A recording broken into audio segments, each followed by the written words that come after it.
کچھ باتیں ایسی ہیں آپ یقین کریں کہ جن کو ڈسکس کرنے کو طبیعت نہیں چاہتی، یعنی باتیں کرتے ہوئے انسان تکلیف میں آ جاتا ہے۔ جو کچھ 2-1 دن پہلے موٹر وے پہ ہوا ہے، زندہ جاوید اور روح رکھنے والے معاشروں میں یہ کام نہیں ہوتے۔ ہمیں اس بات سے اتفاق ہے کہ اسلام نے تو بہت پہلے کہہ دیا کہ عورت سفر کرے تو محرم کے ساتھ کرے، یہ بہت پہلے کہہ دیا، یہ تو بات اپنی جگہ طے ہے۔ لیکن یہ ہے کہ کوئی غیر مسلم تو نہیں نہ بستے یہاں، اور کوئی ایسا تو نہیں کہ لا قانونیت ہے، اتنا بڑا محکمہ ہے پولیس کا، قانون نافذ کرنے والے ادارے ہیں، کہاں چلے جاتے ہیں یہ لوگ؟ اگر کہیں کہ جرم ہو گیا اور ہم غافل تھے تو پھر بھائی غفلت کی تو بہت بڑی سزا ہے۔ کس بات کے لیے اتنا کچھ دیا جاتا ہے، تنخواہیں دی جاتی ہیں؟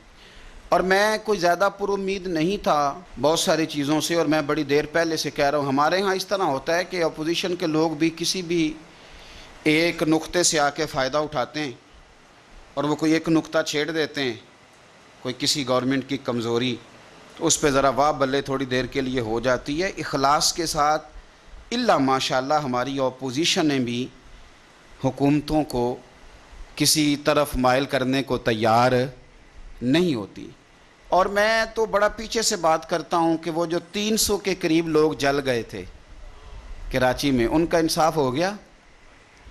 جو لاہور میں دن دہاڑے 14 لوگ قتل کر دیے گئے تھے، ان کا انصاف ہو گیا؟ وہ جو معصوم بچے ان کے سامنے سائیوال میں ان کے ماں باپ کو قتل کر دیا گیا تھا، ان کا رزلٹ نکل آیا؟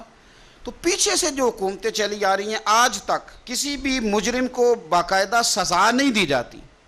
اگر سزائیں دی جائیں تو جرم بند ہو جائیں، سزا نہیں دی جاتی، مجرم کو پتہ ہوتا ہے میں نے چھوٹ جانا ہے۔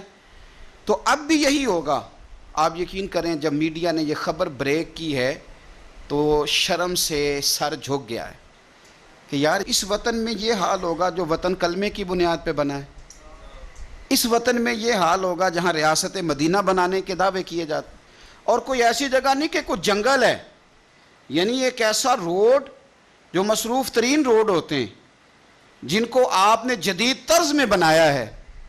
خدا ہمیں سمجھ دے اور کچھ ہم ووٹ دیتے وقت عقل کا استعمال کریں، اور اللہ تعالیٰ اس وطن پر اپنا رحمت کی برکھا برسا دے، اور ہمیں شعور آ جائے کہ ہمارے ہر دکھ اور درد کی اگر دوا ہے تو وہ نظام مصطفیٰ ہے۔ اگر یہ سمجھ ہمیں آ جائے صلی اللہ علیہ وسلم تو بڑی ساری چیزیں، میں اپنی طرف سے کوئی تبصرہ نہیں کرتا۔ فیض نے ایک بات کی تھی، ایک اس نے نظم کہی تھی، اور مجھے کل بڑی یاد آئی۔ اس نے نا شاید وہ سارا پیچھے سے لگ کے، وہ جب لوگ بیچے تھے ایک سابق ڈکٹیٹر نے، کچھ عورتیں بھی بیچی تھیں، کچھ بچے بھی بیچے تھے، پشاور ایئرپورٹ پہ کچھ لوگوں کی داڑیاں اپنے ہاتھوں سے مسلمانوں نے صاف کر کے امریکہ کے ہاتھوں پیسے لے کے لوگ بیچے تھے۔ وہاں سے شاید اس نے بات شروع کی اور آج کے اس موقع تک وہ لایا تھا۔ اس نے کہا تھا جس دیس میں ماؤں بہنوں کو اغیار اٹھا کر لے جائیں، اور جس دیس میں قاتل گنڈوں کو اشراف چھڑا کر لے جائیں۔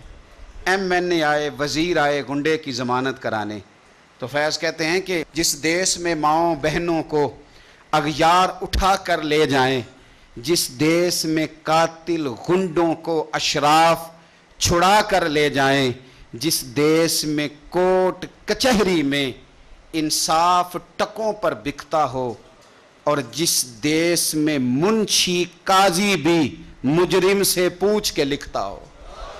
اور بتا تیرے بارے میں کیا لکھ دوں؟ خود کہہ رہا ہے کہ سنا ہے تیری سفارش بڑی ہے، تیرے نوٹ بڑے ہیں، تو بتا تیرا کیا فیصلہ لکھنا ہے۔ ہائے ہائے، شاید اس سے درد نہیں ٹپکتا، اس سے بے حسی ٹپکتی ہے جملوں سے۔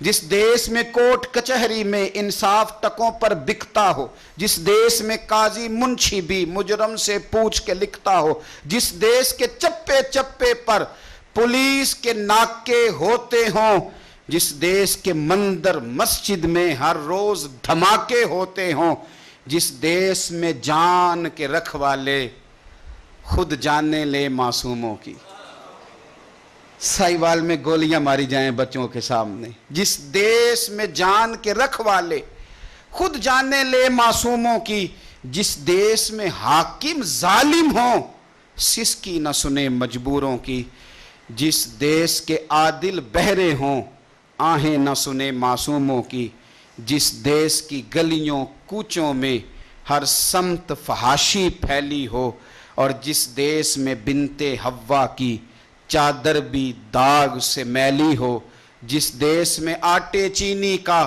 بحران فلک تک جا پہنچے، جس دیس میں بجلی پانی کا فقدان حلق تک جا پہنچے، جس دیس کے ہر چوراہے پر 2-4 بھکاری پھرتے ہوں، اور جس دیس میں روز جہازوں سے امدادی تھیلے گرتے ہوں، اور جس دیس میں غربت ماؤں سے بچے نیلام کراتی ہو، جس دیس میں غربت ماؤں سے بچے نیلام کراتی ہو، جس دیس میں دولت شرفا سے ناجائز کام کراتی ہو، اور سنو، جس دیس میں عہدے داروں سے عہدے نہ سنبھالے جاتے ہوں، اور جس دیس میں سادہ لو انسان وعدوں پہ ہی ٹالے جاتے ہوں، تو پھر فیض کا فتویٰ سنو۔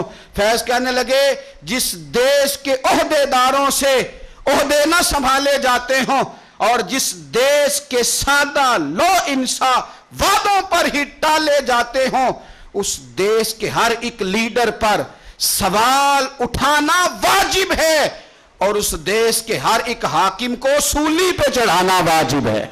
اس دیس کے ہر ایک حاکم کو پھر سولی پہ چڑھانا واجب ہے۔ یہ سنو فیض کا فتویٰ، کیا تماشا ہے۔ اور تم سویرے اٹھتے اور اٹھ کے کہتے ہو کمیٹی بنا دی ہے۔ پوچھو اس ماں سے جس کی بیٹی سرے بازار رسوا کر دی گئی، اس باپ سے پوچھو وہ کس طرح انٹرویو دے گا اس کا بھائی، اور جب کچہری میں بلایا جائے گا اور جب سوال و جواب کیے جائیں گے، اور تمہارے تو پولیس کے اہلکار کہہ رہے ہیں وہ بی بی پہلے نکلی اکیلی کیوں، یہ تم جواب دے رہے ہو۔ اور کسی دانشور نے کہا تھا جس مقتول کا قاتل نہ ملے اس کا قاتل حکمران ہوتا ہے۔ نہ ادھر ادھر کی تو بات کر، یہ بتا کہ قافلہ کیوں لٹا، مجھے رہزنوں سے غرض نہیں پر تیری رہبری کا سوال ہے۔ کیا تماشا بنایا ہوا ہے، روز ایک کمیٹی نہیں بن جاتی ہے۔ بتاؤ کہاں ہیں وہ جو فیکٹری میں مزدور جلے تھے، بتاؤ ان کے مجرم کہاں ہیں۔ بتاؤ جو لاہور میں 14 لاشیں گری تھی، 16 لاشیں گری تھی، ان کو کس نے مارا؟ وہ جانوروں کا خون تھا جہاں دل کیا بہا دیا۔ وہ سائیوال میں جو میاں بیوی مار دیے گئے تھے، کیا وہ اس دھرتی کے پالے نہیں تھے؟ کوئی پرسان حال نہیں ہے یہاں، کسی کا کوئی پوچھنے والا نہیں۔ کدھر ہے وہ مجرم، کہاں تم نے ان کو سزائیں دی؟ آؤ میدانوں میں بات کرو، اور یاد رکھنا اگر تم جواب نہ دو تو پھر ہمارے پاس جواب ہے۔ پھر ہمارے پاس جواب ہے کہ جس مقتول کا قاتل نہ ملے اس کا قاتل، پھر ہمارے پاس جواب ہے۔ خدا سے ڈریں۔ اور میں نے بہت پہلے کہا تھا، پھر کہتا ہوں، ہمیں کوئی امید نہیں تھی، ہمیں پہلے بھی پتا تھا کہ نمبر پلیٹیں بدلی ہیں، انجن تبدیل نہیں ہوئے، اور نمبر پلیٹیں بدلنے سے گاڑیاں نہیں ہوتی، کوئی تبدیلیاں آیا کرتی۔